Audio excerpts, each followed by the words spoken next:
Le spécialiste sur Radiolac avec le groupement transfrontalier européen www.frontalier.org. Cette semaine sur Radiolac tous les matins et juste avant 10h, on retrouve Fabien Brizard pour le spécialiste. Bonjour Fabien. Bonjour Arnaud, bonjour à tous et avec moi cette semaine sur Radiolac, notre spécialiste elle s'appelle Marjorie Duchesne. Bonjour. Bonjour. Vous êtes fiscaliste au sein du groupement transfrontalier européen, vous êtes spécialiste du service quasi-résident et une autre question qu'on peut se poser, comment faire une simulation du statut quasi-résident? Quel est le processus ?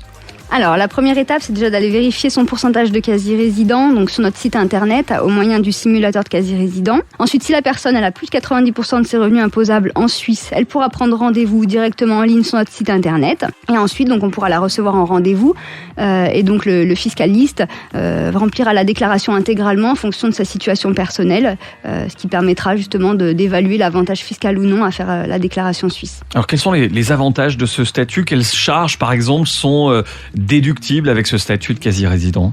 Alors, au niveau des charges, on va avoir tout ce qui est frais professionnels, donc sachant que par contre les frais de déplacement sont plafonnés, mais on va avoir les frais de repas, les frais de formation, on va pouvoir déduire les cotisations versées à un troisième pilier, les rachats de cotisations de deuxième pilier. En dehors de tout ce qui est professionnel, on va pouvoir déduire les intérêts d'emprunt pour la résidence principale ou secondaire, ou les tout prêts personnels d'ailleurs. On peut déduire également tous les travaux de la résidence principale secondaire également.